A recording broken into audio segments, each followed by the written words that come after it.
بسم الله والصلاة والسلام على رسول الله أما بعد.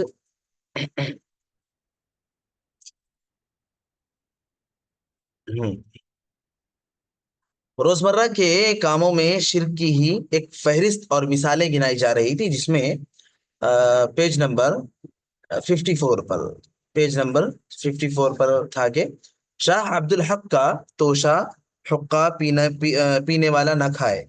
یہ سب بدعقیدوں کے یہاں کچھ رسمیں ہیں۔ دنیا کی بھلائی برائی کو انہی کی طرف منسوب کیا جائے کہ فلاں فلاں ان کی لعنت میں گرفتار ہے۔ یعنی اگر کوئی پریشان ہے، کوئی بیمار ہے، ہاں، یا کوئی مقروض ہے، یا کوئی بہت زیادہ تکلیفوں میں ہے، تو کہنا کہ ارے فلاں جو ہے فلانے بابا جی کی لعنت میں گرفتار ہے، اس لیے بیمار پڑا ہوا ہے، اس قسم کی باتیں، یا فلاں بابا جی کی لعنت میں گرفتار ہو کر پاگل ہو گیا ہے، فلاں محتاج ہے، انہی کا دھتکارا ہوا تو ہے، اس قسم کی باتیں کہنا۔ اور دیکھو، اور یہ کہنا کہ دیکھو فلاں کو انہوں نے نوازا تھا، آج سعادت و اقبال اس کے پاؤں چوم رہے ہیں۔ یعنی اگر دیکھتے ہیں کہ کسی کو اللہ تعالیٰ نے مال و دولت سے نوازا ہے، تو کہیں گے کہ دیکھو فلاں کتنا مال و دولت والا ہے، تکلیفوں میں تھا تو اس نے ان کے مزار پر پیشانی ٹیکی تھی، اور آج جو ہے ترقی کی راہ پر گامزن ہے، اس قسم کی باتیں کرنا۔ یا فلاں تارے کی وجہ سے قحط آ گیا ہے، بھوک پھیل گئی ہے، یا فلاں کام فلاں وقت میں فلاں دن شروع کیا گیا تھا اس لیے پورا نہیں، ویسے کہتے ہیں نا جمعے کے دن شروع ہوا تھا اس لیے بہت اچھا گزرا، یا رمضان میں شروع کیے تھے اس لیے بہت اچھا ہوا، یا بعض لوگ اپنی دکانوں کی اوپننگ خاص طور سے جمعے کے دن کرواتے ہیں کہ ان کے کام میں برکت ہوگی۔ یا اسی طریقے سے یہ کہنا کہ ہم نے اپنا کام فلاں دن کیا تھا، سفر میں، ماہ سفر میں شروع کیا تھا، اس لیے کام پورا نہیں ہوا ہمارا۔ یا یہ کہا جائے کہ اگر اللہ اور رسول چاہے گا تو میں آؤں گا، یا پیر صاحب کی مرضی ہوگی تو یہ بات ہوگی۔ پیر صاحب کی اللہ اور اس کے رسول چاہے تو اللہ اس کے رسول، یعنی اگر اللہ چاہے تو ہوگا ٹھیک ہے، لیکن اس کے رسول کو کیوں شامل کرنا؟ اس کے اللہ کے رسول صلی اللہ علیہ وسلم تو باحیات نہیں ہے، پھر ان کو ان معاملات میں داخل کیوں کرنا؟ یا پیر صاحب کی مرضی ہوگی تو یہ بات ہوگی، یعنی کسی پیر کی طرف کسی کے رشتے کی بات چل رہی ہو تو آخر میں یہ کہیں کہ ہاں چلو ٹھیک ہے، بات تو بن رہی ہے، لیکن اب پیر صاحب کی مرضی ہوگی تو بات آگے بڑھ پائے گی، ہو جائے گی۔ یا اسی طریقے سے گفتگو میں داتا، بے پرواہ، خداوند خدائیگان، مالک الملک اور شہنشاہ جیسے الفاظ استعمال کیے جائیں اللہ کے لیے۔ یہ چیزیں، داتا کون ہے؟ اللہ ہے۔ بے پرواہ کا مطلب جسے مجذوب کہتے ہیں، جو ڈوب گیا ہو، یعنی بالکل ایک فکر کے اندر ڈوبا ہوا ہو، جو اسے بے پرواہ کہتے ہیں۔ یا خداوند خدائیگان، جتنے خدا ہیں ان سب کا خدا، ان سب سے بڑا خدا۔ یا مالک الملک، ہاں، کسی بادشاہت کا بادشاہ، یا شہنشاہ، شہنشاہ کہتے ہیں جو سب سے بڑا بادشاہ ہو اسے۔ تو اس جیسے الفاظ کسی دوسرے کے لیے استعمال کرنا۔ قسم کی ضرورت پڑ جائے تو نبی، یا قرآن، یا علی رضی اللہ عنہ کی، یا امام اور پیر کی، یا ان کی قبروں، یا اپنی جان کی قسم کھانا۔ اس میں ایک چیز تو ذکر ہوئی ہے جو قابل اعتراض ہے۔ خیر، ہر شخص ہر شخص ایسا نہیں ہے کہ اس کی ہر بات کو بلا چون اور چرا تسلیم کیا جائے سوائے نبی صلی اللہ علیہ وسلم کی ذات کے۔ اس کے بارے میں کسی کسی معلوم ہے؟ پتا ہے آپ لوگوں میں سے کسی کو؟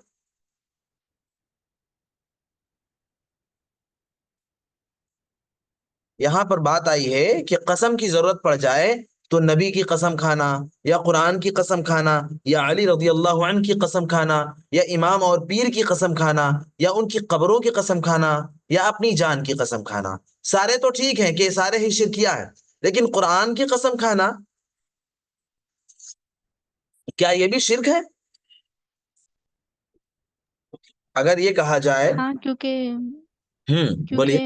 حدیث ہے نا، جس نے اللہ کے علاوہ کسی کی قسم کھائی اس نے شرک کیا، من خاص سے۔ حلف بغیر اللہ فقد اشرک، یہی حدیث نا؟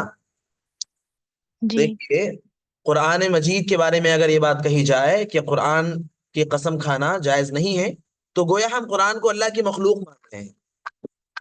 ہاں، گویا ہم قرآن کو اللہ کی مخلوق مان رہے ہیں، حالانکہ قرآن اللہ کی مخلوق نہیں ہے۔ اور امام احمد بن حنبل رحمہ اللہ نے کتنے کتنے بادشاہوں کی مظالم برداشت کیے، صرف اس ایک عقیدے کو اونچا ثابت کرنے اور بلند کرنے کے لیے، اور اسے ہی عام کرنے کے لیے، اور اسے ہی صحیح ثابت کرنے کے لیے۔ امام احمد بن حنبل رحمۃ اللہ علیہ جیسی شخصیت قرآن مجید کو اگر یہ کہا جائے کہ اس کی قسم نہیں کھائی جا سکتی تو گویا ہم یہ مان رہے ہیں کہ قرآن اللہ کی مخلوق ہے، حالانکہ قرآن اللہ کی مخلوق نہیں ہے، وہ تو اللہ کی صفت ہے۔ قرآن مجید اللہ کا کلام ہے نا، اللہ کی بات ہے، اللہ کی صفت ہے۔ قرآن پڑھنے والا بندہ گویا وہ اللہ تعالیٰ کی اللہ تعالیٰ سے بات کر رہا ہوتا ہے۔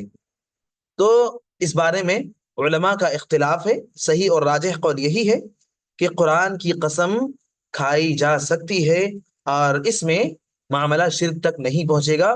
یہی بات علماء سلف سے منقول ہے، یہی بات علماء اہل الحدیث سے منقول ہے۔ البتہ اس میں اختلاف ہے، اور اختلاف کی صورت میں اللہ تعالیٰ کی ہم ڈائریکٹ قسم کھائیں یہ زیادہ بہتر ہوگا بجائے اس کے کہ قرآن کی قسم کھائیں، کیونکہ قرآن کی قسم یہ ایک مختلف فی مسئلہ ہے۔ واللہ اعلم بالصواب۔ کسی کو کوئی اعتراض؟ یعنی ایسے کہیں گے کہ قرآن کو اللہ کے مخلوق نہ بتانے کے لیے اس کی قسم کھا سکتے ہیں، ایسے؟ ہاں، قرآن اللہ کی صفات میں سے ایک صفت ہے، قرآن اللہ کا کلام ہے، یہ تو مانتے ہیں نا ہم سب، قرآن اللہ کا کلام ہے، اور جب قرآن اللہ کا کلام ہے تو گویا قرآن اللہ کی صفت ہے، اور اللہ کی قسم کھانا یا اللہ کی کسی صفت کی قسم کھانا وہ برابر ہے۔ اللہ تعالیٰ رحمان ہے، رحمان کی قسم کھائی جا سکتی ہے نا۔ اللہ رحیم ہے، رحیم کی قسم کھائی جا سکتی ہے۔ اللہ تعالیٰ کی مختلف صفات، ان صفات کے ذریعے سے اللہ کی قسم کھائی جا سکتی ہے۔ تو قرآن بھی اللہ کا کلام ہے، اور اللہ کا کلام اللہ کی صفت ہے، اللہ کی صفت کی قسم کھانے میں کوئی حرج نہیں ہے۔ چونکہ معاملہ مختلف فی ہے، اختلافی ہے، بہتر یہ ہے کہ ہم ڈائریکٹ اللہ کی قسم ضرورت پڑنے پر کھائیں۔ من کانا حالفا فلیحلف باللہ، اور اگر کوئی قرآن کی قسم کھا لیتا ہے تو انشاءاللہ تعالی کوئی حرج کی بات نہیں ہوگی۔ واللہ اعلم۔ اس کے بعد آگے بڑھتے ہیں۔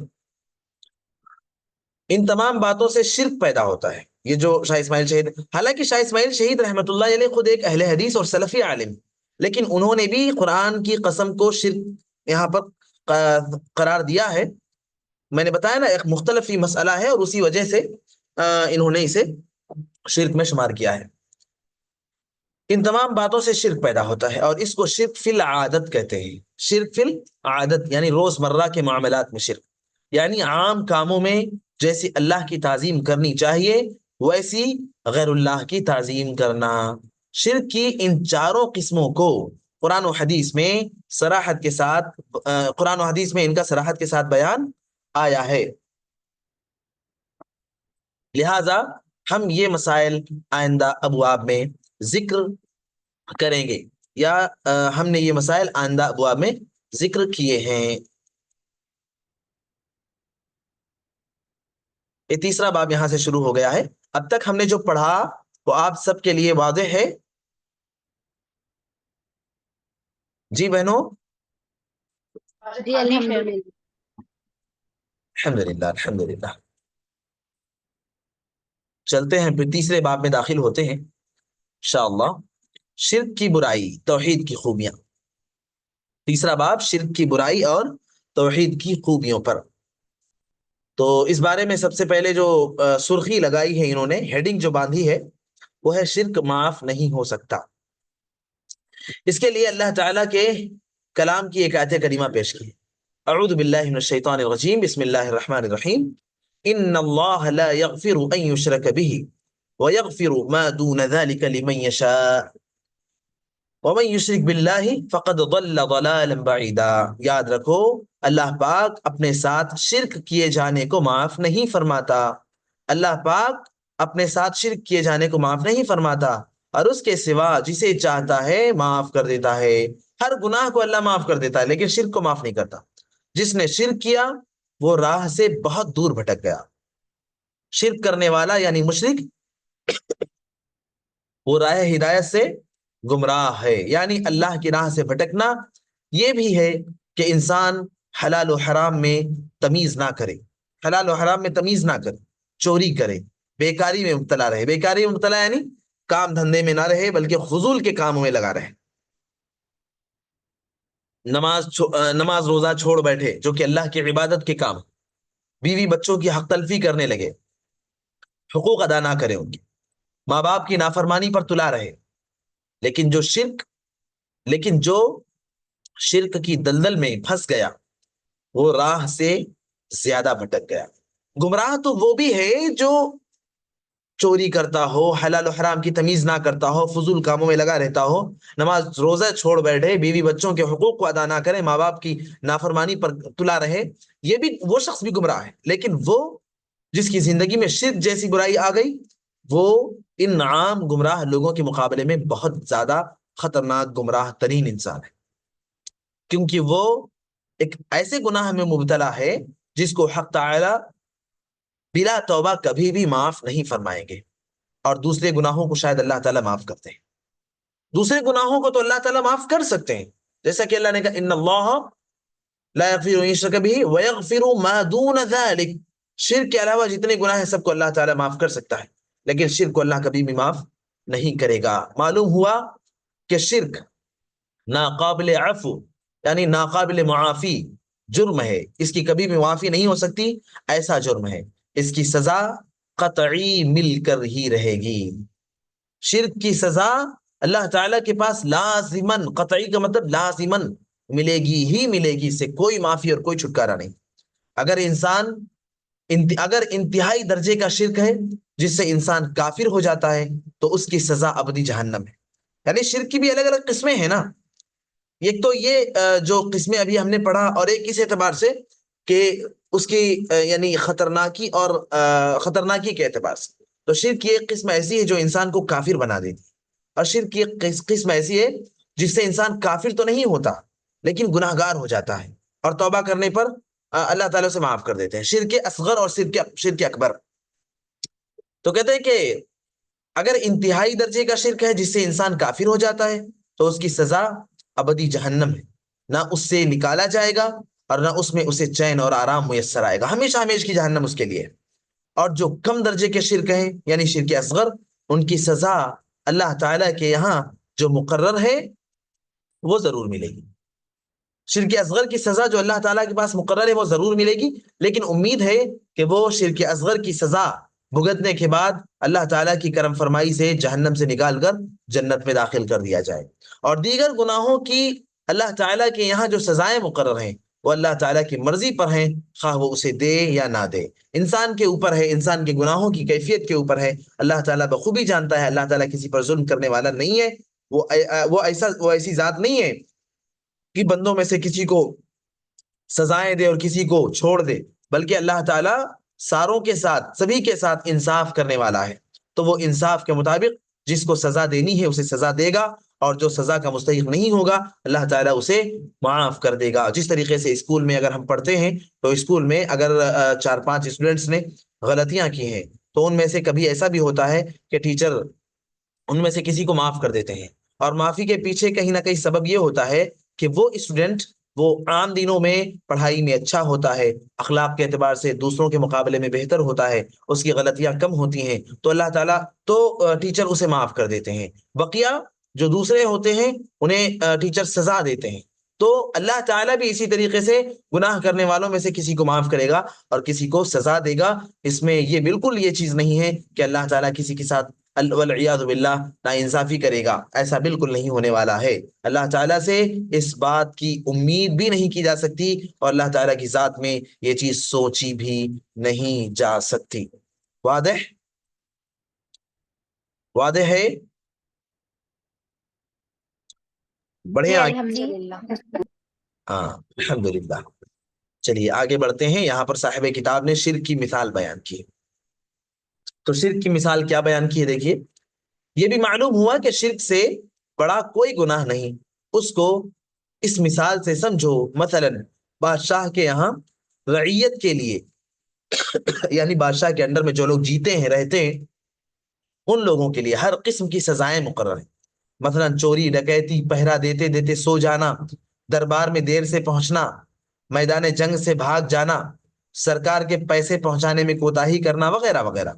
ان سب جرموں کی سزائیں مقرر ہیں، ان سب جرموں کی سزائیں مقرر ہیں، جی ہاں۔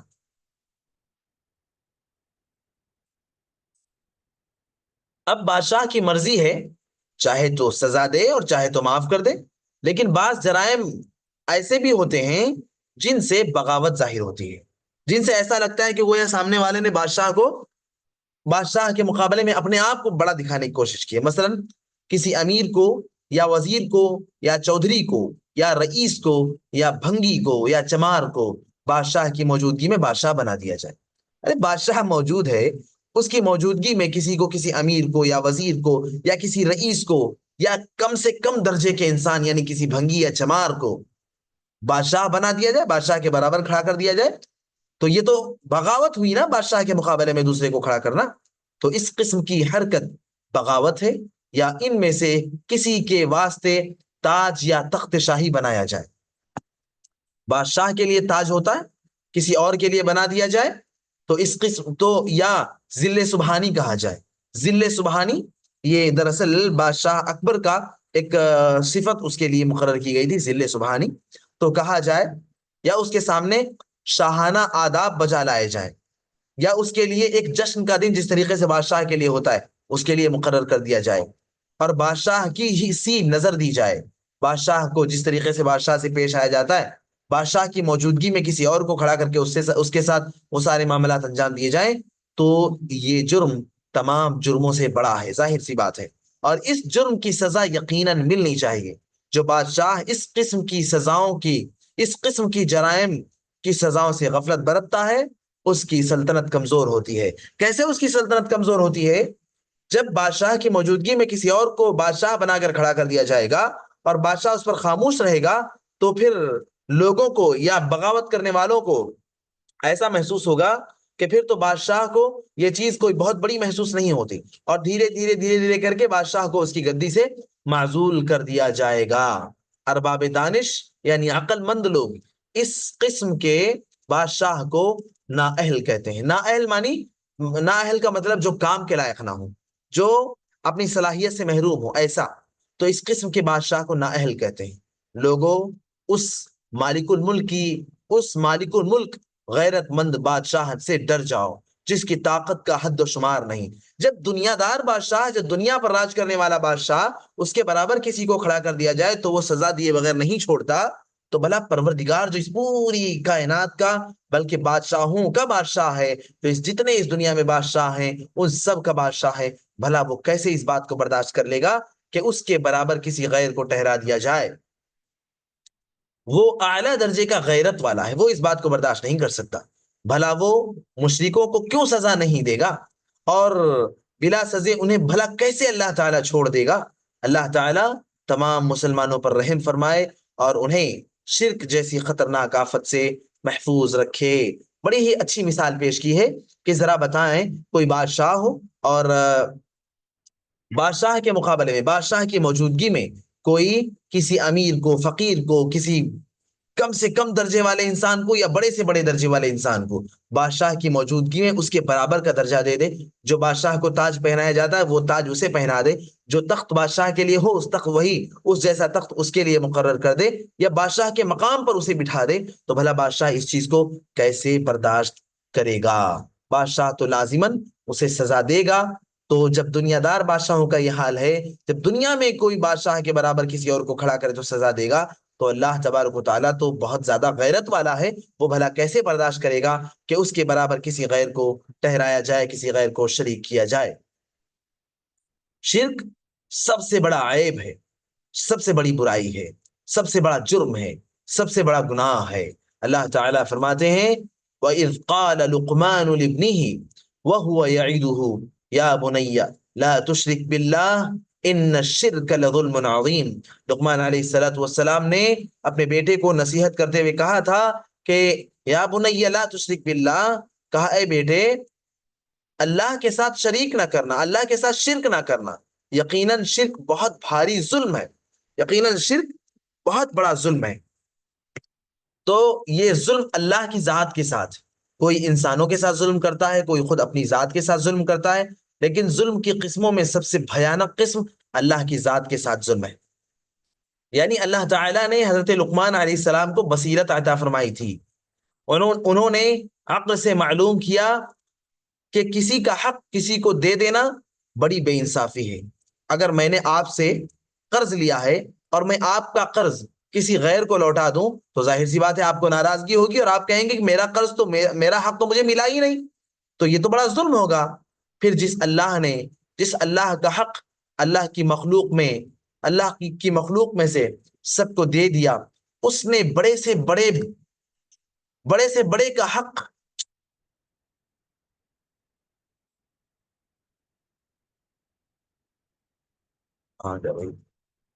تھوڑا سا ہاں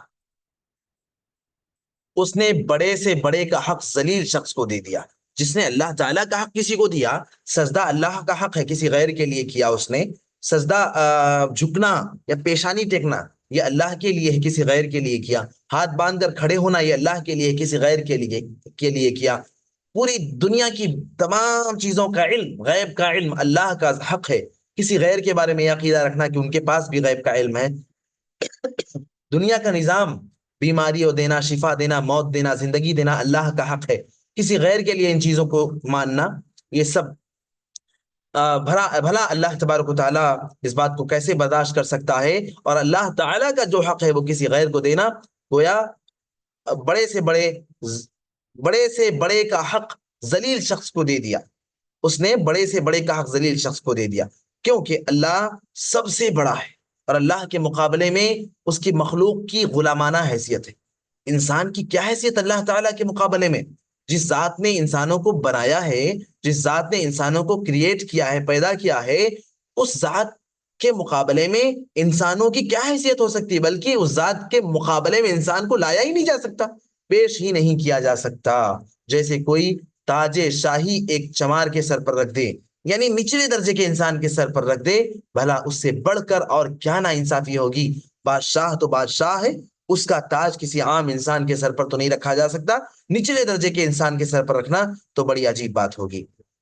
یقین مانو کہ ہر شخص، خواہ وہ بڑے سے بڑا انسان ہو یا مقرب فرشتہ، اس کی حیثیت شان الوہیت کے مقابلے پر ایک چمار کی حیثیت سے بھی زیادہ نہیں ہے۔ کتنی بڑی بات کہہ دی ہے، اور اس پر لوگ اعتراض کرتے ہیں۔ اسی لیے تقویت الایمان کو مشرکوں نے، بریلویوں نے ایک نام دیا ہے، تفویت الایمان۔ اس کے مقابلے میں اس کے جواب کے طور پر ایک کتاب لکھی گئی جس کا نام رکھا انہوں نے تفویت الایمان۔ تقویت الایمان کا معنی ہوتا ہے ایمان کو مضبوط کرنے والی کتاب۔ تفویت الایمان اس کے مقابلے میں لکھی گئی جس کا معنی ہے ایمان کو ختم کر دینے والی اور ایمان کو فوت کر دینے والی کتاب۔ تو اسی لیے کہ شاہ اسماعیل شہید رحمۃ اللہ علیہ نے اتنی مضبوطی کے ساتھ اور اتنی عام انداز میں شرک کی مثالوں کو بیان کیا ہے۔ کہتے ہیں کہ یقین مانو کہ ہر شخص، خواہ وہ بڑے سے بڑا انسان ہو یا مقرب فرشتہ، اس کی حیثیت شان الوہیت کے مقابلے پر ایک چمار کی حیثیت سے بھی زیادہ ذلیل ہے۔ اللہ کے مقابلے میں اگر کسی کی حیثیت کا اندازہ کیا جائے تو وہ انتہائی کمتر درجے سے بھی زیادہ ذلیل ہے۔ اللہ کے مقابلے میں بھلا کیسے کسی کو رکھا جا سکتا ہے؟ معلوم ہوا کہ جس طرح شریعت نے شرک کو بڑا بھاری گناہ بتایا ہے، اسی طرح عقل بھی اس کو بڑا گناہ مانتی ہے۔ اگر شریعت نے اس کو بڑا گناہ بتلایا تو عقل سے ہم سوچتے ہیں تو واقعی یہ گناہ بڑا بھاری معلوم ہوتا ہے۔ شرک تمام عیبوں سے بڑا عیب ہے۔ سچی بات یہی ہے کیونکہ انسان میں سب سے بڑا عیب یہی ہے کہ وہ اپنے بڑوں کی بے ادبی کرے۔ اپنے والد صاحب کے مقابلے میں کسی کو والد کہا جا سکتا ہے کیا؟ ماں کے مقابلے میں ماں کا مقام کسی اور کو دیا جا سکتا ہے کیا؟ کیا کوئی بیوی اس بات کو برداشت کر سکتی ہے کہ شوہر اس کے ساتھ کسی اور کو بھی اس کے حقوق ادا کرنے کے لیے کسی اور کو بھی رکھے؟ کیا کوئی شوہر اس بات کو برداشت کر سکتا ہے کیا کہ اس کی بیوی اس کے جیسے تعلق کسی غیر کے ساتھ رکھے؟ پھر بھلا اللہ تعالیٰ کے جو اپنے خاص حقوق ہیں وہ کیسے کوئی انسان کسی اور کو دے سکتا ہے؟ پھر اللہ سے بڑھ کر بڑا کون ہو سکتا ہے؟ اور شرک اس کی شان میں بے ادبی ہے۔ بڑوں کے ساتھ بے ادبی کرنے والا انسان بڑا برا انسان ہوتا ہے، تو اللہ کی ذات کے ساتھ بے ادبی کرنے والا تو اور زیادہ برا انسان ہوا نا۔ اس کے بعد توحید ہی راہ نجات ہے۔ اللہ تعالیٰ نے ارشاد فرمایا وما ارسلنا من قبلك من رسول الا نوحی الیہ انہ لا الہ الا انا فاعبدون. آپ صلی اللہ علیہ وسلم سے پہلے ہم نے جو رسول بھی بھیجا ہم نے اس کو یہی وحی کی کہ میرے سوا کوئی عبادت کا حقدار نہیں، لہٰذا میری عبادت کرو. اللہ تعالیٰ نے دنیا کے اندر انسانوں کی ہدایت کے لیے اور رہنمائی کے لیے تقریباً 1,24,000 انبیاء کرام مبعوث کیے تھے، اور سب کا مقصد یہی تھا کہ لا الہ الا انا فاعبدون، کہ دنیا میں جا کر صرف ایک پیغام دنیا والوں کو پہنچانا ہے کہ اللہ کے سوا کوئی معبود نہیں، لہذا سب مل کر اللہ کی عبادت کریں. اسی بات کو اللہ نے ایک اور مقام پر کہا ہے کہ وَلَقَدْ بَعَثْنَا فِي كُلِّ أُمَّةٍ رَسُولًا أَنِ اعْبُدُوا اللَّهَ وَاجْتَنِبُوا الطَّاغُوتَ، کہ تحقیق کی ہم نے ہر امت میں اور ہر قوم میں رسول بھیجے ہیں. وَلَقَدْ بَعَثْنَا فِي كُلِّ أُمَّةٍ رَسُولًا، ان رسولوں کے پیچھے بھیجنے کے پیچھے مقصد یہ ہے کہ ان اعبدوا اللہ، وہ خود بھی اللہ کی عبادت کریں اور قوم کے افراد بھی اللہ کی عبادت کریں. ان اعبدوا اللہ واجتنبوا الطاغوت، اور طاغوت کی عبادت سے بچیں، یعنی شرک سے بچیں. یعنی تمام رسول اللہ کے پاس سے یہی حکم لے کر آئے کہ صرف اللہ ہی کو مانا جائے اور اس کے سوا کسی کو نہ مانا جائے. معلوم ہوا کہ توحید کا حکم اور شرک سے ممانعت تمام شریعتوں کا ایک متفقہ فیصلہ ہے، اس لیے صرف یہی راہ نجات ہے، باقی تمام راہیں غلط ہیں. جس دن سے کائنات بنی ہے اس دن سے اب تک اور انشاءاللہ جب تک یہ کائنات رہے گی صرف اور صرف ایک راہ ہے جو کامیابی کی راہ ہے، ایک راہ ہے جو ہدایت کی راہ ہے، ایک راہ ہے جو سیدھی راہ ہے. مسلکیں کیا ہے وہ شعر میں نے اس سے پہلے آپ کو بتایا تھا کہ مسلک سنت پر چلا جا اے سالک بے دھڑک، جنت الفردوس کو سیدھی گئی ہے یہ سڑک. تو جو جنت الفردوس کو جانے والا راستہ ہے نا، وہ یہی توحید کا راستہ ہے، وہ یہی اللہ کی عبادت اور اللہ کی یکتائی کا راستہ ہے. اس کے علاوہ جتنے راستے ہیں سب شرک کے راستے ہیں، سب خرافات کے راستے ہیں، سب غلط راستے ہیں. اس کے بعد ایک حدیث بیان کی گئی ہے، اللہ تعالیٰ شرک سے بیزار ہے. اس کے لیے اللہ تعالیٰ فرماتے ہیں انا اغنى الشركاء عن الشرك من عمل عملا اشرك فيه معي غيري تركته وشركه وانا منه بريء. پھر نبی صلی اللہ علیہ وسلم کہتے ہیں اللہ تعالیٰ نے فرمایا، حدیث قدسی ہے،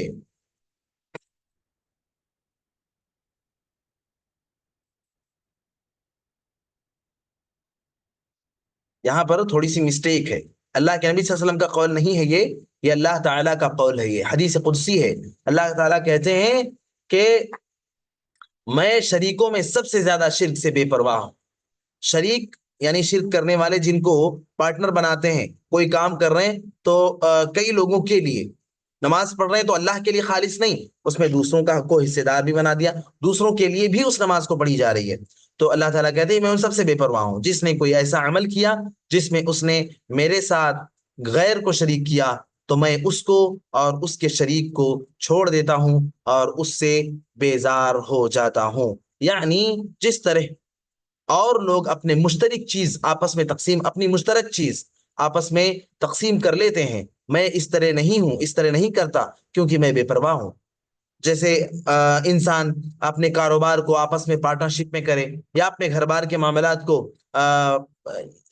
یہ اشتراک کے ساتھ انجام دیا جائے، یا گھر میں اگر ایک سے زیادہ کسی کی 2-3 بیویاں ہوں اور وہ تمام آپس میں اس بات پر متفق ہو جائیں کہ گھر کا کام سب مل کر ساتھ میں کریں گے، یہ سب دنیا کا نظام ہے، دنیا میں چلتا ہے. اللہ تعالیٰ کہتا ہے کہ میں یہ چیز برداشت نہیں کرتا، میں پارٹنرشپ یا اشتراک میں برداشت نہیں کرتا، میں کسی ایک چیز کو مشترک نہیں کرتا، میں اپنی چیز میں اپنے حق میں کسی کو حصے دار نہیں بناتا. جس نے میرے لیے عمل کیا اور اس میں غیر کو بھی شریک کر لیا تو میں اپنا حصہ بھی نہیں لیتا. اللہ تعالیٰ کہتے ہیں میں اپنا حصہ بھی چھوڑ دیتا ہوں، مجھے نہیں چاہیے ایسے کا عمل جس نے اپنے عمل میں حصے دار کسی اور کو بھی بنا لیا ہو، بلکہ سارا عمل دوسرے ہی کے لیے چھوڑ دیتا ہوں اور اس سے میں بیزار ہو جاتا ہوں. معلوم ہوا کہ جو شخص اللہ کے واسطے کوئی عمل کرے اور وہی عمل کسی غیر اللہ کے لیے بھی کرے تو اس نے شرک کیا. اور یہ بھی معلوم ہوا کہ مشرکوں کی عبادت جو اللہ تعالیٰ کے لیے کی جائے ناقابل قبول ہے. ایک شخص ہے وہ قبر کا پجاری ہے، قبر پر وہ ماتھے ٹیکتا ہے لیکن مسجد میں آ کر نماز بھی پڑھتا ہے، تو چونکہ سجدہ کرنا یہ خالص اللہ کے لیے ہے، لیکن اس نے سجدہ کیا غیر کے لیے بھی، پھر اللہ کے لیے بھی کر رہا ہے، تو اللہ تعالیٰ کہتے ہیں کہ جس نے میرے ساتھ کیے جانے والے عمل میں کسی غیر کے ساتھ بھی کچھ حصہ رکھ دیا تو میں اس کے بقیہ جو اس نے میرے لیے رکھا ہے اسے بھی میں چھوڑ دیتا ہوں اور اسے بھی بیزار ہو جاتا ہوں۔ پتہ چلا کہ مشرکین کی عبادت ان کے منہ پہ مار دی جائے گی۔ واللہ المستعان علی ذلک، اللہ تعالیٰ ہم سب کو ہر قسم کی شرکیہ چیزوں سے، خرافات سے اور گناہ سے اللہ تعالیٰ ہم سب کو محفوظ رکھے۔ انشاءاللہ تعالیٰ کل اگلے درس میں ہم پیج نمبر 59 سے پڑھیں گے انشاءاللہ تعالیٰ۔ واضح ہے درس؟ جی الحمدللہ۔ اب اسی پر اس کا اختتام کرتے ہیں۔